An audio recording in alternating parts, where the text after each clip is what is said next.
बिस्मिल्लाहिर्रहमानिर्रहीम। नेक्स्ट जो हमारा लेक्चर है, ठीक है, हम लोगों ने इंट्रोडक्शन देखा था।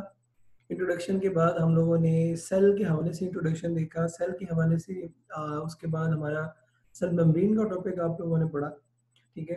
मैं थोड़ा सा रिवाइज करूंगा, आगे जितने भी हमारे पास लेक्चर आ रहे हैं वो हम लोगों ने इसी तरह करने, ठीक है। उसमें जो पॉसिबल लेक्चर हुआ करेगा वो ऑन द बोर्ड होगा, और जो हमारे पास पॉसिबल लेक्चर होंगे वो इसी तरीके से ही होंगे, ठीक है। अच्छा जी, अब हम आगे देखते हैं। आप लोगों को आइडिया है, थोड़ा सा इंट्रोडक्शन में अगेन करवाता जाता हूँ यहाँ पे, सही है।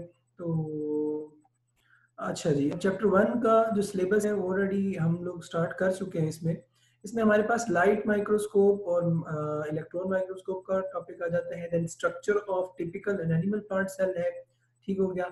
उसके बाद हमारे पास फ्लूइड मोज़ेक मॉडल है। देन ट्रांसपोर्ट, ठीक है, उसमें एक्टिव ट्रांसपोर्ट यानी कि function of the cell membrane है।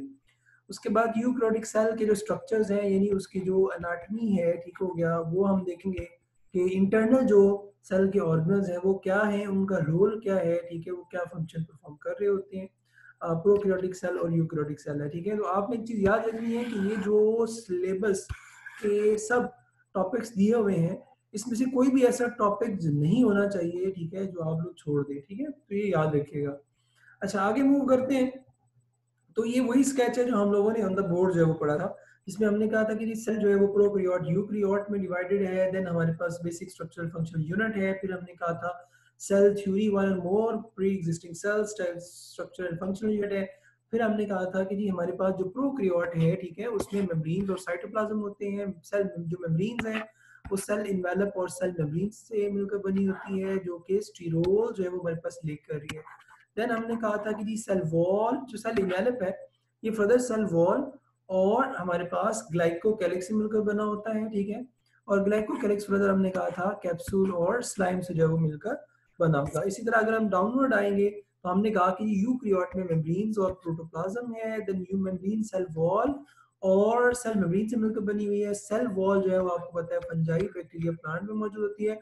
यहाँ पे हम एक चीज याद रखनी कि मैंने यहाँ बैक्टीरिया का लिखा है तो मैंने सिर्फ सेल वॉल के रेफरेंस से लिखा है।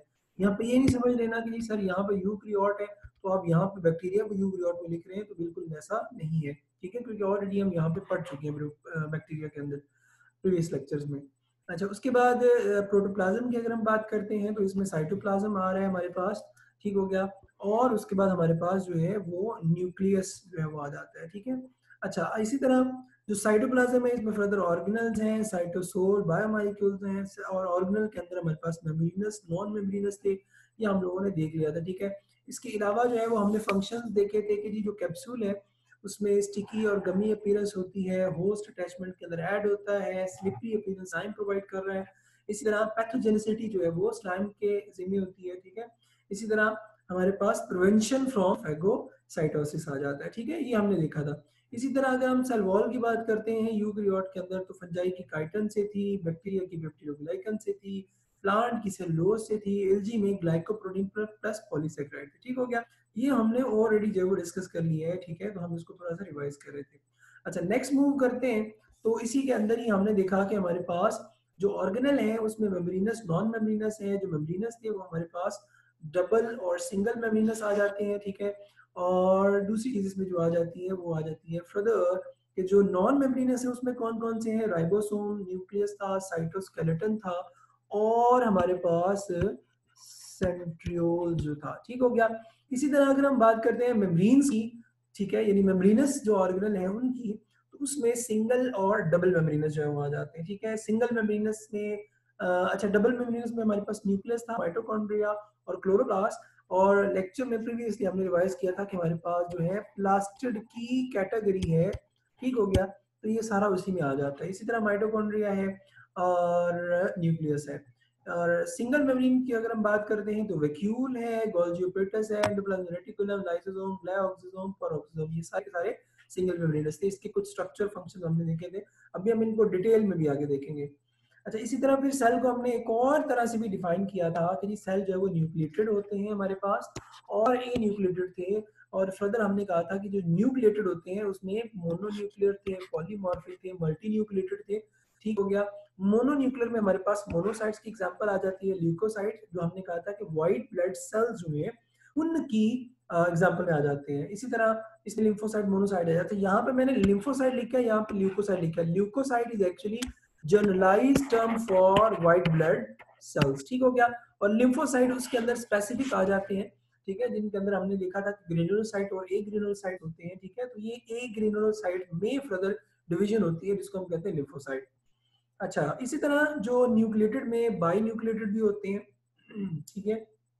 अच्छा, बाई न्यूक्लिएटेड में अगर हम एग्जांपल की अगर हम बात करेंगे तो आप लोगों को याद होगा मैंने बताया था पोलन ग्रेन, और पोलन ग्रेन के अंदर हमने पढ़ा था कि हमारे पास न्यूक्लियाई होते हैं, पोलन उसमें जनरेटिव न्यूक्लियाई था, ठीक हो गया, और हमारे पास ट्यूब जो है वो न्यूक्लियाई था। इसी तरह पॉलीमॉर्फिक में न्यूट्रोफिल, बेसोफिल, एसिनोफिल्स थे, ठीक है, ये इनकी स्ट्रक्चर थी। फिर मल्टी न्यूक्लिएटेड में ऑस्टियोक्लास्ट मसल सेल्स थे, ठीक है, और हमने एग्जांपल देखी उसकी। उसके बाद ए न्यूक्लिएटेड में मेच्योर आरबीसी, सी ट्यूब सेल्स से, ठीक हो गया। अब हम आगे देखते हैं, इसके हमने एमसीक्यूज डिस्कस कर लिए थे, ठीक है, इसके हमने स्ट्रक्चर्स काफी हद तक देख लिए थे, ठीक है। और आगे जो हमारे पास अब चीज आ रही है कि जो सेल के इंटरनल ऑर्गन्स हैं, ऑर्गेनल्स हैं, उनका मेजर रोल क्या है, वो क्या फंक्शन परफॉर्म कर रहे होते हैं, किस तरह से चल रहे होते हैं, उनको हम आगे इंडिविजुअली जो डिस्कस करेंगे, ठीक हो गया। अच्छा जी, तो यहाँ पे हम चलते हैं, ये एंडोप्लाज्मिक रेटिकुलम स्टार्ट हो रहा है। एंडोप्लाज्मिक रेटिकुलम के स्टार्ट होने से पहले हमें जो है वो पहले व्हाइट बोर्ड की तरफ मूव करेंगे और वहां जाके कुछ चीजें हैं वो डिस्कस करेंगे, और देन मैं आप लोगों को वापस इसी स्लाइड पे जो लेके आऊंगा, ठीक है। Let me put camera off और हम चलते हैं जी व्हाइट बोर्ड की तरफ। ओके, अब जरा आपने तो जो याद रखनी है, ओके, तो हमारे पास हमने कहा जी कि सेल है, और सेल में हमारे पास जो स्ट्रक्चर्स हमने देख लिए, मेम्ब्रेनस, नॉन मेम्ब्रेनस, ठीक है। अब यहाँ पे तवज्जो रखिएगा जरा, फर्स्ट कर लें मैं क्या कह रहा हूँ, मैं कह रहा हूँ कि जी मेरे पास जो है वो एक सेल है, ठीक हो गया।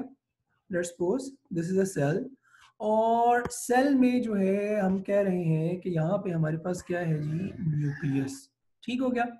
लेट्स सपोज मैं कह रहा हूँ ये है न्यूक्लियस। अच्छा, अब एक और चीज बड़ी इंपॉर्टेंट याद रखिएगा, अगर हम सिर्फ न्यूक्लियस को लें तो न्यूक्लियस में क्या होता है कि जो न्यूक्लियस की आउटर वॉल होती है, ठीक है, that is actually double membranous, ठीक हो गया। एक उसमें क्या होता है, आउटर मेम्ब्रेन होती है, फिर हमारे पास क्या होता है, इनर मेम्ब्रेन होती है, और कलेक्टिवली हम इसको क्या कह देते हैं, न्यूक्लियर इन्वेलप, ठीक हो गया। अच्छा, उसके बाद हमने पीछे देखा कि जी हमारे पास जो सेल है, सेल का जो इंटरनल स्ट्रक्चर है, जिसको हमने कहा जी कि हमारे पास क्या होता है, साइटोप्लाज्म होगा। सेम इसी तरह जो हमारे पास न्यूक्लियस है, ठीक है, न्यूक्लियस का जो इंटरनल हमारे पास जो सारा का सारा रीजन होता है, ठीक है, इसको हम कह देते हैं न्यूक्लियोप्लाज्म, ठीक हो गया। सेल का है तो साइटोप्लाज्म, और न्यूक्लियस का है तो न्यूक्लियोप्लाज्म, ठीक हो गया। अगर मैं इसको जो है वो क्या करूं, इनलार्ज करूं, ठीक है, इसको एक साइड पे ले लेता हूं ताकि आप लोगों को ये याद रहे, ठीक है, कि ये क्या चीजें हैं, इसको हम इंडिविजुअली देखते हैं। अच्छा, हमारे पास मैंने क्या कहा आप लोगों को कि जी हमारे पास न्यूक्लियस है, मैंने न्यूक्लियस को क्या कर लिया, बाहर ले लिया, ठीक है, तो स्टडी करने के लिए, इसको देखने के लिए हमने कहा जी कि क्या है, ये डबल मेम्ब्रेनस है, और आउटर मेम्ब्रेन और इनर मेम्ब्रेन को कलेक्टिवली हमने न्यूक्लियर एनवेलप का नाम दिया है। अच्छा, अब इसमें एक चीज याद रखिएगा कि जो मेम्ब्रेन्स होती हैं इनके अंदर जो है वो स्पेशलाइज जो है वो आप कह सकते हैं प्रोटीन्स कह लें, या स्पेशलाइज चैनल्स होते हैं, और वो चैनल कुछ इस तरह से जो है वो क्या हुए होते हैं, अरेंज हुए होंगे, ठीक हो गया। इस तरह से क्या होगा, हमारे पास अरेंज होंगे। इन चैनल्स को, या इन आप कह सकते हैं जो स्ट्रक्चर्स होते हैं, इनको क्या कहते हैं, शाबाश सोचें जरा, क्या कहेंगे इनको, न्यूक्लियर पोर्स, ठीक हो गया, इन्हें हम कहेंगे न्यूक्लियर पोर्स। नाउ अब ये बहुत सारे न्यूक्लियर पोर्स हैं, और ये याद रखिएगा कि जो न्यूक्लियर पोर्स होते हैं इनकी जो नंबर होता है ना, ठीक है, वो वेरी करता है। लेट्स सपोज अगर हम बात करते हैं, मैं यहाँ पे इसको करता हूँ, अगर मेरे पास डिफरेंशिएटेड सेल्स हैं, ठीक है, ये बुक में एग्जांपल दी हुई है, डिफरेंशिएटेड सेल्स में एग्जांपल लिखी हुई है एरिथ्रोसाइट्स की, ठीक हो गया, एरिथ्रोसाइट, ठीक हो गया। एरिथ्रोसाइट में 3 to 4 जो है वो पोर्स होते हैं। अब ये डिफरेंशिएटेड सेल है। इसी तरह अगर हमारे पास अनडिफरेंशिएटेड सेल्स हैं जो कि सेलुलर डेवलपमेंट आ जाते हैं, ठीक है। तो उनके अंदर हमारे पास याद रखेगा अबाउट 3000 टू 4000, ये बुक में पढ़ेंगे तो आपको ये आंसर मिल जाएगा। अच्छा, अब हमने कहा कि जी हमारे पास ये आउटर मेम्ब्रेन थी, ये हमारे पास जो है वो इनर मेम्ब्रेन थी, ठीक हो गया। यहाँ पे एंट्री टेस्ट में एक बड़ा इंपॉर्टेंट क्वेश्चन पूछा जाता है, और वो क्वेश्चन क्या है, वो कहते हैं कि जी आउटर जो मेम्ब्रेन है वो इनर मेम्ब्रेन के साथ कनेक्टेड होती है विद द हेल्प ऑफ।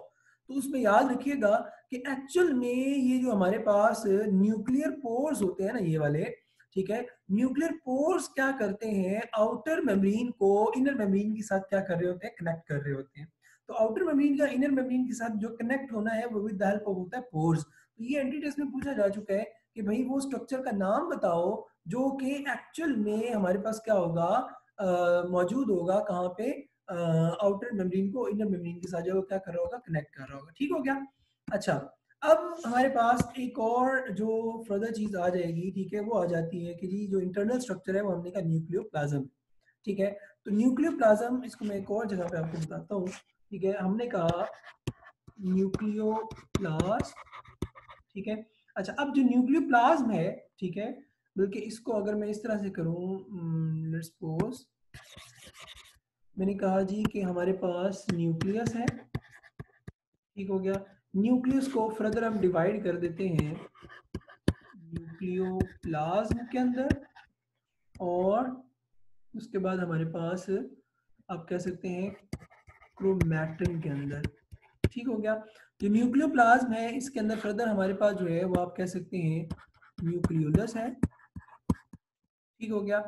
और जो न्यूक्लियोलस है इसके अंदर फर्दर हमारे पास जो चीज आ जाती है, ठीक है, that is peripheral granular region, ठीक हो गया। और दूसरा हमारे पास आ जाता है सेंट्रल फिब्रिल रीजन, ठीक हो गया। इसी तरह पेरिफेरल ग्रेन्युलर रीजन की जो कंपोनेंट्स हैं वो कौन कौन से याद रखिएगा, प्रीकर्सर्स ऑफ राइबोसोम, जबकि सेंट्रल फिब्रिल रीजन के अंदर दो चीजें होती हैं, आरडीएनए प्लस आरएनए। अब ये बड़ी इंपॉर्टेंट, जो दोनों ही बहुत इंपॉर्टेंट पॉइंट्स है, याद रख लीजिएगा, क्योंकि ये एंट्री टेस्ट में पूछ लेता है। वो कहते हैं जी कि आप ये बताएं कि जो हमारे पास आपका है क्या कहते हैं इसको, जो स्ट्रक्चर है एक्चुअल में, या जो पेरिफेरल ग्रेन्युलर रीजन है, ठीक है, उसमें कौन सी चीज है। तो उसमें आपने एक चीज इंपॉर्टेंट याद रखनी है, by the way entry test में आ चुका हुआ है कि हमारे पास जो पेरिफेरल ग्रेन्युलर रीजन है वो हमारे पास जो है वो प्रिकर्सर ऑफ द राइबोसोम से मिलकर बना हुआ है।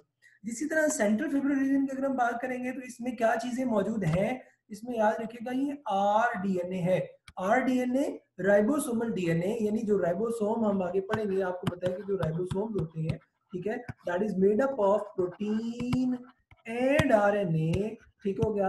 तो इसमें जो ये जो प्रोटीन बनी होगी, जिस डीएनए से इसकी कोडिंग आती है वो आरडीएनए होता है, ठीक है। तो ये अपनी चीज अपने दिमाग में बिठानी है। उसके बाद क्रोमेटिन है, क्रोमेटिन की अगर हम बात करेंगे तो क्रोमेटिन जो है वो फर्दर हमारे पास जो है वो कन्वर्ट हो जाता है क्रोमोसोम के अंदर, ठीक है, जब सेल ने क्या करना होता है, डिवाइड करना होता है। जब सेल डिवाइड करेगा तो उस वक्त में क्रोमेट इसमें कन्वर्ट हो जाएगा क्रोमोसोम के अंदर। और क्रोमोसोम आपको बताया, अगर मैं आपसे सिंपल पूछूं, जो मैं पहले लेक्चर में इंट्रोडक्टरी लेक्चर में पूछा था कि ह्यूमन के अंदर जो है वो कितने क्रोमोसोम है, तब आपको पता होना चाहिए कि ह्यूमन में बात करेंगे और ह्यूमन सेल में बात करेंगे तो 46 in the form of 23 pair जो आ जाते हैं। इसी तरह फ्रॉग की एग्जांपल दी हुई है, 26 है। अब इनमें एक और चीज याद रखनी है, अब ये जो 26 दिए हुए ये डिप्लॉइड है, याद रखना, एक सेल के अंदर। अगर हम हैप्लॉइड का जाए तो 13 होगा। इसी तरह ड्रोसोफिला की एग्जांपल हमारे पास दी हुई है, ठीक है, तो ड्रोसोफिला में हमारे पास जो है वो 8 डिप्लॉइड है, 4 हमारे पास क्या होते हैं, हैप्लॉइड होते हैं। इसी तरह पोटैटो है, ठीक हो गया, चिंपैंजी है, ठीक है, 48 उनके अंदर होते हैं, ठीक है। तो ये बुक में आपके एग्जांपल दी हुई है और आपने उन एग्जांपल्स को जो है वो प्रॉपर्ली याद रखना है, ठीक हो गया।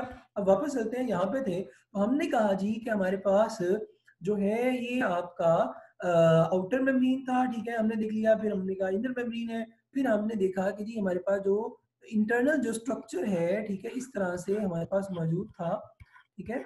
ये है पेरिफेरल ग्रेन्युलर रीजन जो अभी हम यहाँ पे बात करके आ रहे हैं, ठीक है। यानी जो न्यूक्लियोलस है वो पेरिफेरल और सेंट्रल फिब्रिल रीजन से मिलकर बना हुआ है। तो ये एक्चुअल में ये हमारे पास क्या है, पेरिफेरल ग्रेन्युलर रीजन, ठीक हो गया। अच्छा, उसके बाद हमारे पास जो इंटरनल रीजन है हमारे पास क्या होगा, यहाँ पे ये एक्चुअल में क्या होता है, सेंट्रल फिब्रिलर रीजन, यानी ये आरडीएनए प्लस आरएनए से मिलकर जो है वो हमारे पास बना हुआ है। और ये हमने कहा पेरिफेरल ग्रैन्युलर रीजन। ठीक हो गया। अच्छा, अब हमारे पास ये हमने कहा जी आउटर मेम्ब्रेन है। अब इसमें जो याद रखने वाली बड़ी इंपॉर्टेंट चीज है वो क्या है कि न्यूक्लियस जो है हमारे पास, याद रखिएगा, that is connected with other structures. अब वो अदर स्ट्रक्चर्स हमारे पास क्या है, ठीक है, वो हम यहाँ पे ड्रॉ करते हैं तो आपको क्लियर आइडिया हो जाएगा ये हमारे पास क्या कौन सी स्ट्रक्चर्स हैं। अच्छा, याद रखना आउटर मेम्ब्रेन जो है ये क्या करती है, फर्दर हमारे पास एक स्पेसिफिक आप कह सकते हैं ट्यूबुलर लाइक स्ट्रक्चर्स के साथ क्या होती है, कनेक्टेड होती है। ठीक हो गया। और आप लोगों को पता होना चाहिए कि ये जो ट्यूबुलर स्ट्रक्चर हमारे पास है, that tubular structure is called as what, शाबाश सोचें क्या है हमारे पास ये स्ट्रक्चर, इस स्ट्रक्चर को हम कहते हैं एंडोप्लाज्मिक रेटिकुलम। तो ये हमारे पास क्या है, ई आर, एंडोप्लाज्मिक रेटिकुलम। अब आपको ये भी पता है कि जो एंडोप्लाज्मिक रेटिकुलम है, ठीक है, इसमें फर्दर हमारे पास क्या होता है, कुछ स्ट्रक्चर में डिफरेंशिएशन होती है। डिफरेंशिएशन किस तरह से होती है, हमारे पास के जो ई आर है उसको हम डिवाइड कर देते हैं आर ई आर पे और एस ई आर पे। आर ई आर हमारे पास रफ है, रफ एंडोप्लाज्मिक रेटिकुलम, ठीक हो गया। और एस जो है वो हमारे पास क्या है, स्मूथ एंडोप्लाज्मिक रेटिकुलम, ठीक हो गया। तो अब आपको एंट्री टेस्ट में वो एमसीक्यू पूछ लेता है, वो कहता है कि जी ये बताएं कि जो हमारे पास आर ई आर है, ठीक है, यानी आर ई आर है, वो कौन से रीजन के साथ अटैच है। तो आपको पता होना चाहिए वो एस सी आर और आउटर मेम्ब्रेन, ठीक है, आउटर मेम्ब्रेन कौन सी, आउटर न्यूक्लियर एनवेलप, यानी आउटर न्यूक्लियर मेम्ब्रेन का जो है वो इसके साथ कनेक्टेड है। ये एंट्री टेस्ट में अक्सर पूछा जाता होता है कि जी न्यूक्लियस की सराउंडिंग में which possible organelle can possibly be found, तो वो याद रखना ई आर होता है। ठीक हो गया। अच्छा, अब हम फर्दर मूव करते हैं पहले, इसके बाद तो हमारे पास एक और स्ट्रक्चर जो है वो इस तरह से मौजूद होता है, ठीक हो गया। और दैट स्ट्रक्चर आप लोगों को पता होना चाहिए is called as Golgi apparatus, ठीक हो गया। अब गोल्जी ऑपरेटर्स का स्ट्रक्चर बहुत ज्यादा जरूरी है और बहुत ज्यादा इंपॉर्टेंट है। किस तरह से, ये हमारे पास कंप्लीट गोल्जी ऑपरेटर्स हो गया। अब यहाँ पे एक चीज मैं बताता चलूं कि जो मेम्ब्रेन्स होती हैं ई आर की, ठीक हो गया, और हमारे पास गोल्जी ये वाली मेम्ब्रेन है, इनको याद रखिएगा हम कहते हैं सिस्टर्नी। एक वर्ड है cristae, cristae is actually mitochondria की इंटरनल जो मेम्ब्रेन होती है ना, ठीक है, यहाँ पे बताता हूँ मैं, ये वर्ड के माइटोकॉन्ड्रिया है। और इस तरह से आपने स्ट्रक्चर देखा होगा तो इसमें आउटर मेम्ब्रेन थी और फिर हमारे पास इनर मेम्ब्रेन है। ये जो इनर मेम्ब्रेन होती है ना, इसको हम कहते हैं क्रिस्टी। अच्छा, अब हमारे पास गोल्जी अपरेटस है, तो गोल्जी अपरेटस में हमने कहा कि जी हमारे पास ये सिस्टर्नल मेम्ब्रेन है, ये ई आर की भी सिस्टर्नल मेम्ब्रेन है। इनमें डिफरेंस क्या होता है मैं आगे आपको बताता हूँ। पहले जो स्ट्रक्चर है, इनकी अरेंजमेंट है, यानी जो सेल है वो कैसे अरेंज हुए होते हैं वो हम देखते हैं। अच्छा, अब इसमें हमारे पास याद रखिएगा कि जो सिस्टर्नी हो गया, अब जो गोल्जी ऑपरेटस है, गोल्जी ऑपरेटस में जो इसका ये रीजन है और फिर इसका ये रीजन है, ये आपको पता होना चाहिए ये क्या है। गोल्जी ऑपरेटस का वो रीजन जो एसईआर की तरफ है, ठीक है, इसको हम कहते हैं फॉर्मिंग फेस, ठीक हो गया। इसी तरह इसका एक और नाम भी है, ठीक है, इसको हम कह देते हैं सिस फेस। इसका एक और नाम भी है, शाबाश सोचे जरा, उसको हम क्या कहेंगे, फॉर्मिंग फेस हो गया, ठीक है, नंबर 1। इसी तरह नंबर 2 हमारे पास हो गया सिस फेस, इसको एक और नाम भी दे देते हैं और इसको हम कहते हैं भी बताता हूं मैं। अच्छा, इसका ऑपोजिट रीजन हमारे पास होता है मैच्योरिंग फेस, मैच्योरिंग फेस हो गया। इसी तरह ट्रांस फेस हो गया, ठीक है, और इसको हम एक और नाम भी देते हैं, उसे हम कहते हैं कन्वेक्स, और इसका दूसरा नाम है कनकेव, ठीक हो गया। अब ये नाम याद कैसे रखने हैं हमने, यानी हमें कैसे पता चलेगा कि भाई ये फॉर्मिंग फेस है या सिस फेस है, ठीक है। अब इसमें 2-3 चीजें मैं क्लियर करता जाता हूँ, ठीक है, मैं यहाँ पे बताता हूँ, जरा सुनिएगा। हमने कहा कि जी ये गोल्जी वेसिकल का स्ट्रक्चर है, ठीक है, इसमें हमने कह दिया कि जी ये हमारे पास फॉर्मिंग फेस है, ठीक हो गया।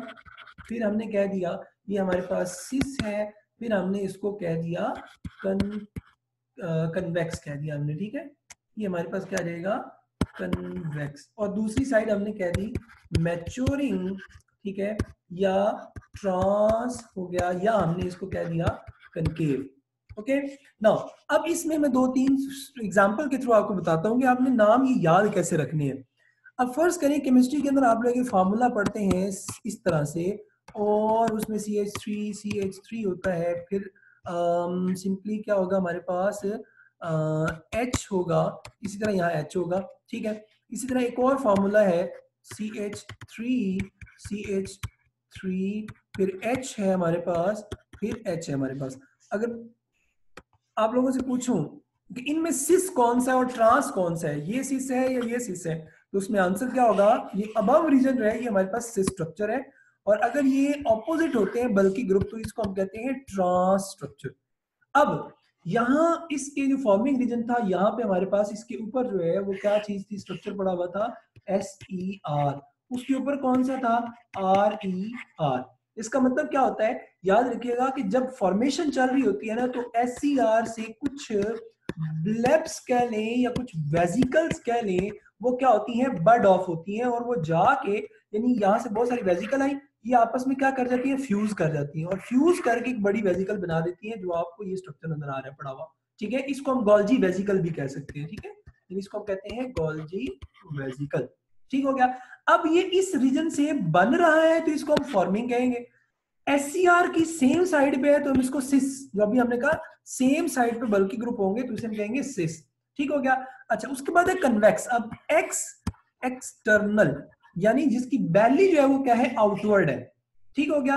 तो इस लिहाज से हम इसको क्या कहेंगे कि ये क्या है, कन्वेक्स, यानी आउटर रीजन है, यानी इसकी जो बैली है वो बाहर निकली हुई है, ठीक हो गया। अब इसके ऑपोजिट, अब देखो यहाँ पे बल्कि ग्रुप्स क्या थे, एक दूसरे के ऑपोजिट थे, तो हमने इसको ट्रांस का नाम दिया था। इसका मतलब है SCR की जो ऑपोजिट साइड पे होगा वो क्या होगा, ट्रांस स्ट्रक्चर होगा, ठीक है। अच्छा, अब होता ही है कि इस रीजन तक जब ये पहुंचता है तो ये मैच्योर हो चुका होता है, और इससे फर्दर वेजिकल निकलने होते हैं, वो मैच्योर वेजिकल होके जब निकलते हैं, यानी जिन्होंने अपना प्रॉपर फंक्शन जो है वो क्या करना होता है, परफॉर्म करना होता है, ये याद रखना।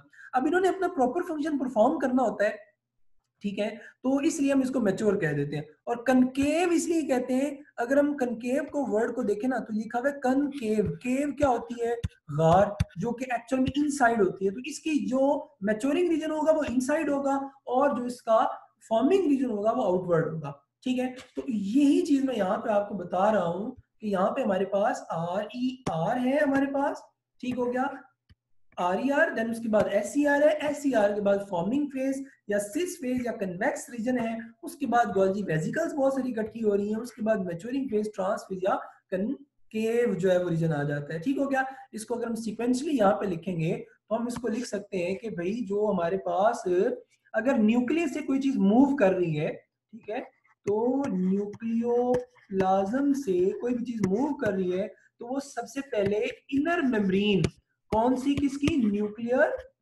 इन्वेलप की, ठीक हो गया, इनर मेम्ब्रेन से पास आउट होगी, उसके बाद उसने आउटर मेम्ब्रेन में जाना है, उसके बाद उसने RER के साथ कनेक्टेड होना है, फिर उसके बाद उसने SCR के साथ कनेक्टेड होना है, फिर उसके बाद उसने forming cis the convex region के साथ अटैच होना है, उसके बाद उसने मैच्योरिंग ट्रांस या कनकेव रीजन के साथ जो है वो अटैच होना है, ठीक है। तो ये सीक्वेंस जो है वो बहुत ज्यादा जरूरी है, ठीक हो गया।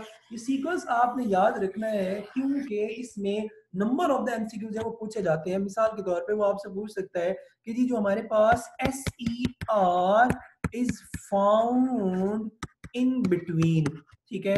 अब शाबाश, देखिए जरा यहाँ पे SCR कहाँ पे आ रहा है, किसके इन बिटवीन आ रहा है, RER और फॉर्मिंग फेस या गोल्जी ऑपरेटर्स के दरमियान में, तो ये पता होना चाहिए आपको। इसी तरह वो SCR के हवाले से इस तरह आपसे पूछ सकता है कि जी जो हमारे पास अभी हम जो डिस्कस भी कर रहे थे कि जो गोल्जी ऑपरेटर्स है इज फॉर्म्ड बाय, ये एंटीटेस में आ चुका हुआ है, किससे फॉर्म हो रहा था, आंसर क्या होगा, SCR से, ठीक हो गया। इसी तरह वो आपसे पूछ सकता है कि जी ये बताएं कि जो हमारे पास जो आउटर मेम्ब्रेन है ऑफ न्यूक्लियस की, ठीक हो गया, वो इज कनेक्टेड, कनेक्टेड विद, ठीक है, तो आंसर हमारे पास क्या होना चाहिए? अगर आपको ऑप्शन दे देते हैं R E R S C R सिस फॉर्म में, तो आंसर हमारे पास क्या होगा? आर ई आर, ये याद रखिएगा, ठीक है। तो ये एक्चुअल में सीक्वेंस याद रखना ये बहुत बहुत ज्यादा जरूरी है, ठीक है। तो ये जरा दोबारा इसको नजर देख लीजिएगा, ये हमने पढ़ा सेल, सेल के इंटरनल न्यूक्लियस, न्यूक्लियस की सराउंडिंग में हमारे पास आर ई आर के बाद हमारे पास एस ई आर है, एस ई आर के बाद हमारे पास सिस्टर्नल मेम्ब्रेन, ठीक है। ये जो पूरा वही सीक्वेंस है जो अभी हम डिस्कस करके आ चुके हैं, ये सारा वही स्ट्रक्चर आ रहा है, ठीक हो गया। अब होपफुली आपको एक कॉन्सेप्ट क्लियर हो गया होगा कि जो जो स्ट्रक्चर है या जो आप कह सकते हैं कि हमारे पास ऑर्गेनल्स हैं, ठीक है, वो किस तरह से अरेंज हुए होते हैं, ठीक है। ये मेजर हमारे पास जब भी माइक्रोस्कोपी के थ्रू हम देखते हैं तो सेल की जो अरेंजमेंट हमें नजर आती है वो इस तरह से नजर आ रही होती है, ठीक हो गया। अभी हम वापस चलते हैं जहां पे हम लोग स्लाइड पे थे, तो हमने कहा जी कि हमारे पास जो यहाँ पे अब तक जो करिएगा, हमने एंडोप्लाज्मिक रेटिकुलम के हवाले से देखा, मैकेनिकल सपोर्ट जो है वो प्रोवाइड कर रहा है, ये बड़ा इंपॉर्टेंट एमसीक्यू पेपर में आ चुका हुआ है। अब आर ई आर के ऊपर हमने अभी देख के आए थे वो जो स्ट्रक्चर था, हम आर ई आर को क्यों जो है वो कह रहे थे कि जी इसको हम रखते थे, क्योंकि इनके ऊपर ये जो डॉटेड स्ट्रक्चर थे, ये हमारे पास डॉटेड स्ट्रक्चर क्या होते हैं? इन स्ट्रक्चर्स को हम कहते हैं राइबोसोम्स, ठीक हो गया। तो because of the presence of ribosome, ribosome का मेजर रोल क्या होता है हमने डिस्कस किया भी था ऑलरेडी, तो हमने कहा था ये प्रोटीन सिंथेसिस में इन्वॉल्व है। तो अब आर ई आर के ऊपर राइबोसोम है, इसका मतलब क्या है कि ये किस में इन्वॉल्व होंगे? प्रोटीन सिंथेसिस में। सेंट फॉर स्टोरेज या फंक्शनिंग, यानी जो भी चीज न्यूक्लियस से आ रही होगी, ठीक है, ये आर ई आर से पास आउट होकर निकलनी है, तो ये स्टोरेज या फंक्शन के लिए परफॉर्म हो जाएगी। इसी तरह उसके बाद एस सी आर है, ये ट्रांसमिशन ऑफ नर्व इंपल्स के अंदर इन्वॉल्व होता है। अगर मैं आपको याद कराऊं, अगर आपको सेकंड ईयर का जो नर्वस कोऑर्डिनेशन वाला चैप्टर याद हो, तो उसमें नर्व सिस्टम के हवाले से, ठीक है, नर्व सिस्टम के हवाले से आपने मोटर नर्व का स्ट्रक्चर पढ़ा होगा, ठीक है। मोटर नर्व के अंदर आपने पढ़ा था कि इस तरह से हमारे पास क्या होता है, स्ट्रक्चर हमारे पास मौजूद है, ठीक हो गया। और आपने पढ़ा था कि भाई उनकी जो सराउंडिंग्स होती है ना, जिसका ये जो एक्सन था, एक्सन की सराउंडिंग में इस तरह से श्वान सेल जो है वो क्या थे? मौजूद थे, ठीक है। श्वान सेल याद रखिएगा, ये कंप्लीट जो है वो क्या थी? फैटी लेयर थी, ठीक है। तो अब इसके अंदर जो है हमारे पास नॉर्मली क्या हो रहा था? Nerve impulse. एक्चुअल में जो एसईआर है, ठीक है, वो जो मोटर नर्व्स हैं उनके अंदर जो इनका रोल क्या होता है? नॉर्मली एसईआर यानी जो नर्व इंपल्स कंडक्शन है उसके अंदर जो इन्वॉल्व होते हैं, ठीक है। यानी जो कैल्शियम आयन, पोटाशियम आयन या अदर सोडियम आयन वगैरह इनके हवाले से भी स्टोरेज कर रहे होते हैं, ट्रांसपोर्ट ऑफ मटेरियल कर रहे होते हैं, ठीक है। इसी तरह अगर हम यहाँ स्ट्रक्चर देखें तो ये आपको नजर आ रहा होगा एनिमेटेड में कि जी यहाँ पे हमारे पास ये एंडोप्लाज्मिक रेटिकुलम है, ये हमारे पास छोटी छोटी फैक्ट्रियां पड़ी हुई हैं, ठीक है। ये क्या कर रही है? प्रोटीन्स जो है वो बना रही है, देखिए ना, यहाँ पे देखिएगा हमारे पास अमाइनो एसिड ऐड हो रहे हैं इस तरफ से, इधर से ये वो प्रोटीन जो है वो निकल रही है, ठीक हो गया। तो ये एक्चुअल में हमारे पास क्या है? प्रोटीन असेंबली हो रही है, प्रोटीन की जो हमारे पास क्या हो रही है? सिंथेसिस जो है वो चल रही है, ठीक हो गया। तो प्रोटीन सिंथेसिस के हवाले से याद रखिएगा आर ई आर जो है वो हमारे पास आ जाता है। अच्छा, इसी तरह फर्दर मूव करते हैं तो हमारे पास जो चीज आ जाती है वो फर्ज करें आ रही है गोल्जी ऑपरेटर्स। गोल्जी ऑपरेटर्स में हमारे पास सिंगल मेम्ब्रेनस होते हैं। अच्छा, गोल्जी ऑपरेटर्स के लिए एक और टर्म भी यूज करते हैं, उसकी बिल्डिंग ब्लॉक्स डिक्टाइसोम। डिक्टाइसोम क्या होता है? अभी हम पीछे देख के आ रहे थे कि एक इस स्ट्रक्चर को हम गोल्जी वेसिकल का नाम दे देते हैं। ये जो गोल्जी वेसिकल होता है ना, इसको दूसरा नाम है डिक्टाइसोम। अब ये एक डिक्टाइसोम है। फिर एक और हमारे पास क्या होगा? ये टर्म एक्चुअल में नम्स में पूछी जा चुकी है, इसलिए मैं यहाँ पे इसको डिस्कस कर रहा हूँ, ठीक हो गया। तो एक डिक्टाइसोम, फिर दूसरा, फिर तीसरा, और कोलेक्टिवली ये क्या बनाता है? गोल्जी ऑपरेटर्स, ये याद रखना, ठीक हो गया। इसके अलावा एक्सोसाइटोसिस और एंडोसाइटोसिस में इन्वॉल्व होते हैं। जब भी सेल से बाहर चीजों ने मूव करना होता है तो प्रॉपरली गोल्जी ऑपरेटर्स के थ्रू इनकी पैकिंग की जाती है, और पैकिंग करने के बाद जो है वो इनको क्या किया जाता है? सेल से आउटर जो है वो मूव कराया जाता है। इसी तरह फंक्शंस के हवाले से बात करते हैं तो सेल सक्रीशन में इन्वॉल्व है पेंक्रियास, जब वो सक्रीट ग्रेन्यूल्स। अब पेंक्रियास सक्रीट ग्रेन्यूल का मतलब क्या है? आपको पता है कि हमारे पास जो डाइजेस्टिव सिस्टम है, ठीक हो गया, डाइजेस्टिव सिस्टम के अंदर जो है जो पेंक्रियास था ये प्रोड्यूस कर रहा था पेंक्रियाटिक जूस, पेंक्रियाटिक जूस, ठीक हो गया। और पेंक्रियाटिक जूस के अंदर हमारे पास नंबर ऑफ डिफरेंट एंजाइम थे, जिसमें हमारे पास ट्रिप्सिनोजिन था, ठीक है, उसके बाद काइमोट्रिप्सिनोजिन था, ठीक हो गया। तो इस तरह के जो एंजाइम्स थे, याद रखिएगा ये एंजाइम्स क्या होते हैं? स्क्रीट किए जा रहे होते हैं थ्रू these vesicles, ठीक है, तो इसलिए वो यहाँ पे इसको एग्जांपल के तौर पे ले रहे हैं। इसी तरह मॉडिफिकेशन ऑफ द प्रोटीन है, एक प्रोटीन यहाँ आर ई आर से हमने अभी सीक्वेंस भी देखा है कि आर ई आर के बाद एस ई आर है, उसके बाद हमारे पास गोल्जी ऑपरेटर्स है। तो इसका मतलब है कि यहाँ से जो प्रोटीन सिंथेसिस होके आ रही है उसकी यहाँ पे मॉडिफिकेशन होनी है, या इवन सेल के अंदर से भी अगर कोई प्रोटीन बन रही है, साइटोप्लाज्म के अंदर बन रही है, तो वो भी किस सूरत में आ जाती है, आप कह सकते हैं कि प्रोटीन मॉडिफिकेशन के अंदर, यानी गोल्गी ऑपरेटर्स ही उसकी जो है हमारे पास क्या है, रिस्पॉन्सिबिलिटी है। ठीक है, अब ये डायग्राम, ये जो एक छोटी सी एनिमेशन है, ये बड़ी जरूरी है और इसमें से number of different kind of MCQs आते हैं। ठीक है, और वो क्या है, अगर स्टूडेंट इस डायग्राम को, ये बुक की डायग्राम है और ये थोड़ा एनिमेटेड फॉर्म के अंदर है। अब इसको जरा गौर से देखिएगा, हमारे पास यहाँ पे ये जो आपको नजर आ रहा है दैट इज ई आर, ठीक हो गया। ई आर के बाद ये जो सारा स्ट्रक्चर है ये हमारे पास है गोल्जी ऑपरेटर, ये इसको लेबल भी किया हुआ उसने। अब यहाँ पे देखिएगा कि जब प्रोटीन सिंथेसिस होती है तो यहाँ से भी एक वेजिकल निकल रही है, ये वाली, इसको वो कह रहा है ट्रांसपोर्ट वेजिकल।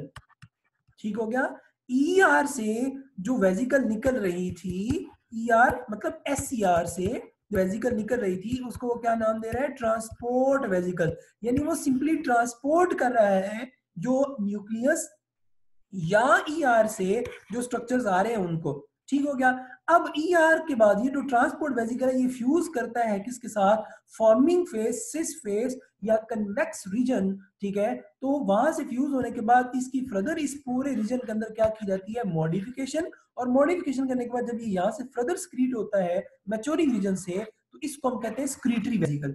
जो ईआर से आ रहा है वो ट्रांसपोर्ट वेसिकल है, जो जो गोल्जी ऑपरेटर्स की मैच्योरिंग रीजन से आ रहा है उसको हम क्या कह रहे हैं, ये वर्ड को नाम गौर से देखिएगा, स्क्रीटरी वेसिकल। ठीक हो गया, तो ये एक बड़ी इंपॉर्टेंट चीज है, ये आपने याद रखनी है कि ट्रांसपोर्ट वेसिकल क्या है और स्क्रीटरी वेसिकल क्या है, क्योंकि एंटी टेस्ट में जो है वो इससे रिलेटेड जो है वो number of different kind of MCQs जो है वो आ जाते हैं। ठीक हो गया, इसी तरह फर्दर मूव करते हैं हमारे पास। ठीक है, इससे रिलेटेड मैं थोड़े से एमसीक्यूज डिस्कस करता जाता हूं ताकि आप लोगों को माइंड में आ जाए। ये जो लास्ट एमसीक्यूज थे, फर्स्ट करें, आपको वो पूछ सकता है जी, सेल सिक्रीशन जो है, ठीक है, इज रिलेटेड टू, ठीक हो गया, ऑब्वियसली आंसर क्या होना चाहिए, गोल्जी ऑपरेटर्स। इसी तरह transport vesicles are released by, तो आंसर क्या होगा, कहां से आ रही थी, एस ई आर या सिंपल ई आर। इसी तरह अगर पूछा जाए स्क्रीटरी वेसिकल, ठीक है, कहां से रिलीज हो रही थी, तो इसका आंसर क्या होगा हमारे पास, गोल्जी ऑपरेटर्स। अगर पूछा जाए कौन सी फेज से, यानी कौन से फेज उसका है वहां से रिलीज हो रही थी, तो आपको पता होना चाहिए मैच्योरिंग फेज से।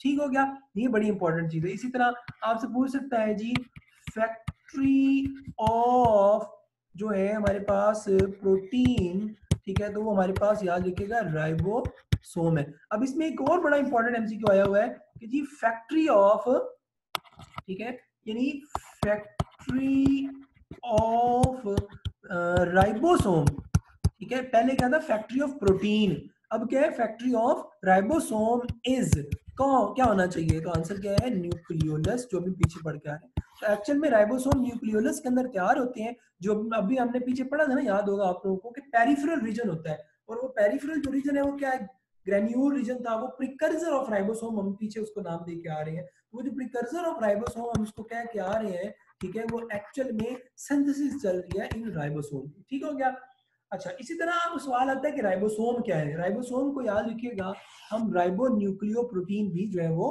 कह देते हैं। ठीक है, अच्छा, अब इसमें फर्दर मूव करते हैं, तो इसमें हमारे पास जो है आपके स्ट्रक्चर के हवाले से देखें, आपको पता होना चाहिए कि जो हमारे पास राइबोसोम प्रोकैरियोट 70s होते हैं। ठीक हो गया, इसमें जो है हमारे पास जो लार्जर सब यूनिट होता है वो हमारे पास 50s है, स्मॉलर सब यूनिट हमारे पास जो है वो 30s होता है। यूकैरियोट की बात करेंगे तो 80s राइबोसोम होते हैं, लार्जर 60 होता है और स्मॉलर हमारे पास क्या होता है, 50 होता है।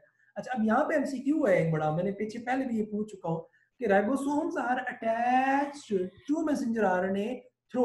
अब यहाँ पे मैक्सिमम ऑफ द टाइम जो है वो, जो अगर फर्स्ट करें, मैं ऑप्शन की बात करते हैं, मैं ऑप्शन लिखता हूँ। ठीक है, ऑप्शन फर्स्ट करें, लिखता है मैग्नीशियम आयन, बीटा लिखता है स्मॉलर सब यूनिट, ठीक हो गया, चार्ली लिखता है लार्जर सब यूनिट, ठीक हो गया, ठीक है। और इसी तरह डेल्टा ऑप्शन हमारे पास आ जाती है नॉन ऑफ देम, ठीक हो गया, नॉन। तो आंसर किसमें क्या होगा, मैक्सिमम स्टूडेंट क्या करेंगे, मैग्नीशियम आयन को लगाएंगे, मगर ऐसा नहीं है। मैं पहले भी डिस्कस कर चुका हूँ, ribosomes are attach through messenger RNA. ये एक्चुअल में जब प्रोटीन सिंथेसिस होनी होती है ना, तो ये मैसेंजर आरएनए होता है। स्मॉलर सब यूनिट इसके साथ पहले आके अटैच होता है इन केस ऑफ प्रोकैरियोट, उसके बाद लार्जर सब यूनिट आता है।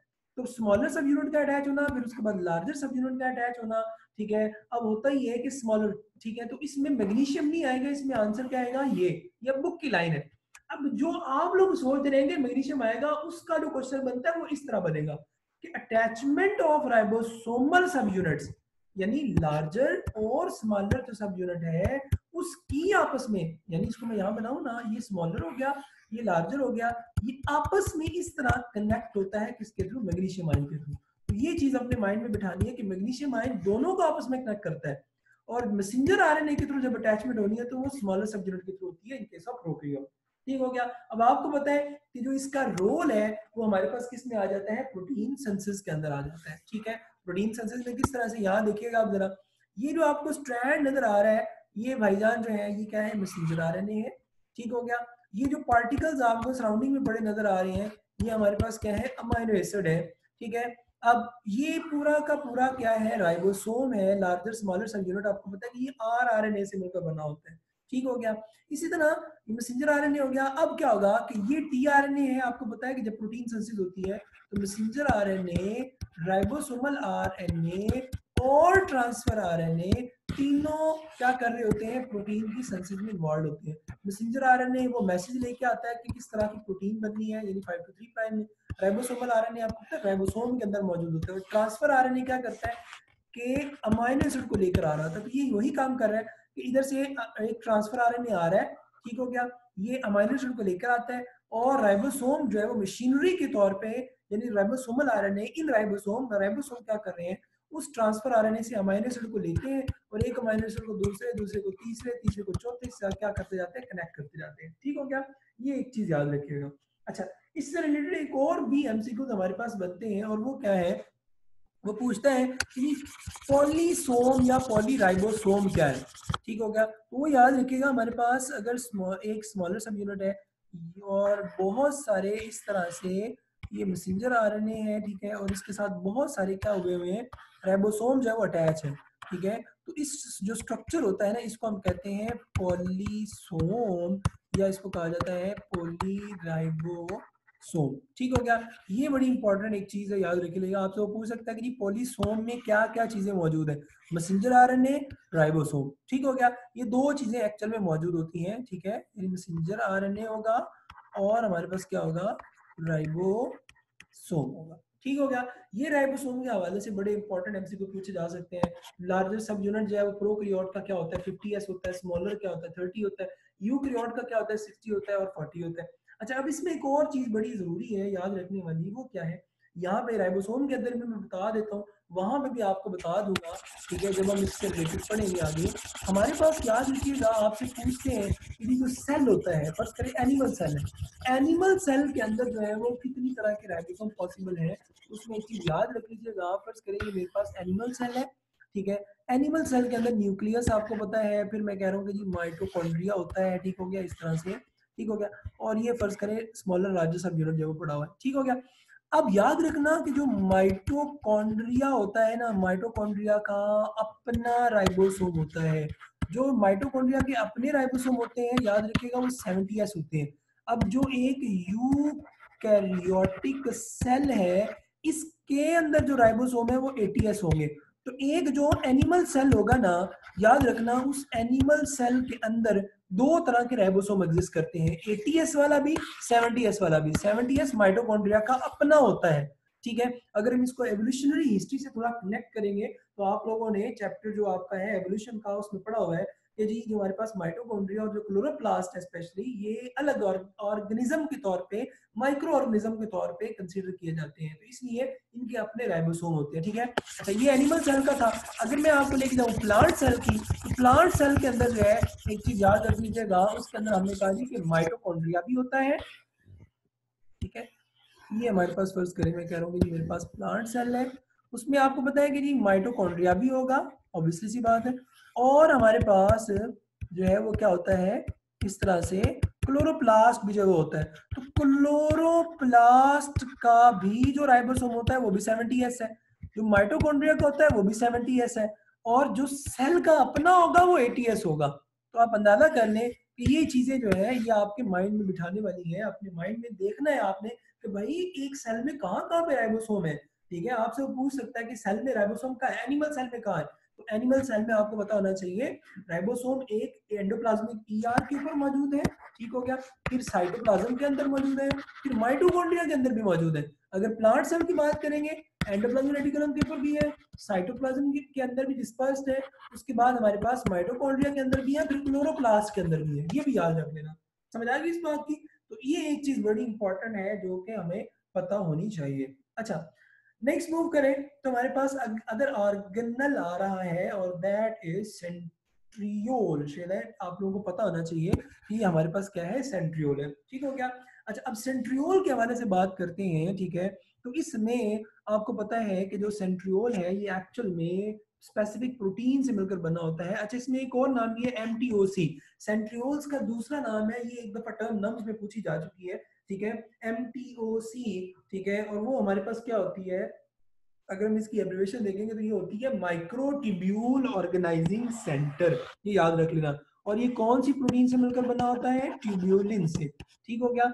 और इसमें हमारे पास रोल क्या होता है, इसका फंक्शन क्या होता है, इसको भी हम आगे देखते हैं, मगर इसका पहले स्ट्रक्चर देखते हैं। और इससे याद रखिएगा ये 5 से 6 लाइनों का टॉपिक है बुक में, मगर इसके अंदर number of different kind of MCQs जो है वो आते हैं, वो किस तरह से आते हैं वो उनको मैं डिस्कस करूंगा, मगर पहले हमें पता होना चाहिए कि ये स्ट्रक्चर किस तरह से अरेंज हुआ होता है। अब इसमें याद रखिएगा, आप लोगों ने पढ़ा हुआ है कि जो सेंट्रियोल होता है हमारे पास, इसकी सराउंडिंग में देखिएगा 1 2 3 4 5 6 7 8 और 9। अब ये 9 हमारे पास क्या है, माइक्रोट्यूब्यूल है, ठीक हो गया।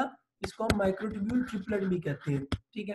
और हर जो हमारे पास एक माइक्रोट्यूब्यूल ट्रिपलेट आपको नजर आ रहा है, ये 3 1 2 3 ट्यूब्यूल से मिलकर जो है वो बना हुआ है। इसका मतलब क्या हुआ कि ये एक सेंट्रियोल है, ठीक है। तो एक सेंट्रियोल एक्चुअल में आप याद रखिएगा 9 माइक्रोट्यूब्यूल से मिलकर बना होता है, और एक जो माइक्रोट्यूब्यूल होगा, ठीक है, वो हमारे पास 3 जो है वो आप कह सकते हैं ट्यूब्यूल से जो है वो मिलकर बना होता है, ये याद रखना, ठीक हो गया। अच्छा, अब इसमें एक और बड़ी चीज है कि ये सेंट्रियोल सेल के अंदर कहाँ पे मौजूद होता है, ठीक है। तो उस हवाले से एक चीज याद रखिएगा, यहाँ पे देखेंगे तो न्यूक्लियस के बिल्कुल सराउंडिंग में, ठीक है, बिल्कुल सराउंडिंग में आप कह सकते हैं कि राइट एंगल का मतलब क्या है कि ये इस तरह 90 के एंगल पे एक दूसरे के ऊपर जो पड़े होते हैं, और एक सेल के अंदर 2 सेंट्रियोल होते हैं, समझ आ गई है, 1 2।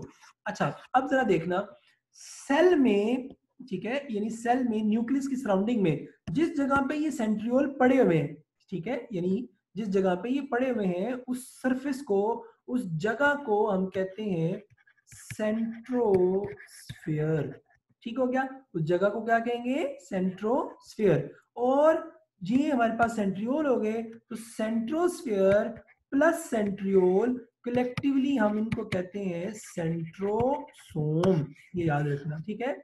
ये हमारे पास सेंट्रोसोम क्या होगा, एक सेल में, ठीक है, जिस जगह पे सेंट्रियोल्स पड़े हुए हैं उसको हम कहते हैं सेंट्रोस्फीयर। स्फीयर प्लेस सेंट्रो किसकी, सेंट्रियोल की, ठीक हो गया।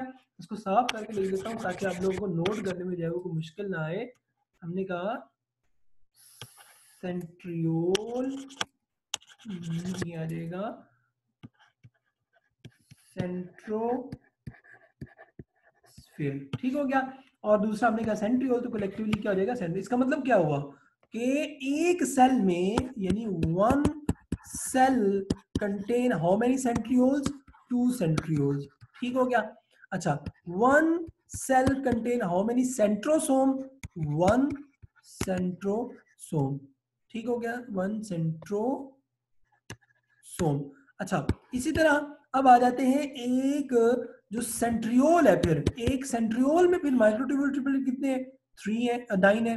इसी तरह अगर कहें कि जी एक सेंट्रियोल में फर्दर जो माइक्रोट्यूब्यूल ट्रिपलेट था उसमें एक माइक्रोट्यूब्यूल जो है उसके अंदर कितने ट्यूब्यूल्स होते हैं, 3 होते हैं। अगर पूछा जाए एक सेल में कितने माइक्रो ट्यूब्यूल है, ट्रिपलेट है, तो अब एक सेंट्रियोल में हमने पढ़ा 9 है, तो 2 में कितने होंगे, एक सेल में 2 होते हैं ना सेंट्रियोल, तो 2 में कितने हो जाएंगे, 9 प्लस 9 इज इक्वल टू 18।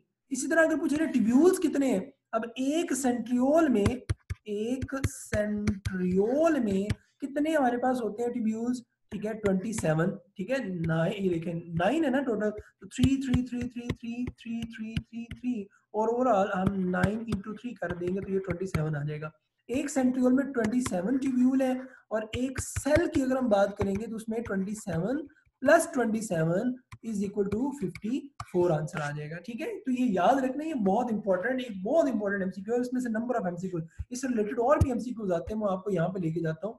ठीक है, अब वो एमसीक्यूज क्या है, ओके जी, मैं कहता हूँ, ठीक है, इस सिंपल एमसीक्यूज को जरा माइंड में बिठाइएगा।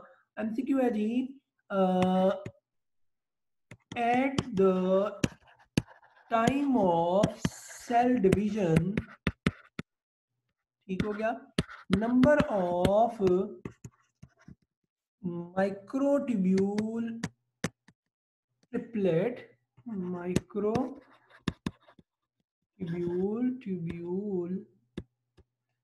triplet, ठीक है, will be, ठीक हो गया, यानी हमारे पास वो क्या कह रहे हैं, माइक्रोट्यूब्यूल ट्रिपलेट हमारे पास जो है वो कितने होंगे, माइक्रोट्यूब्यूल ट्रिपलेट, हाँ जी बताएं जी।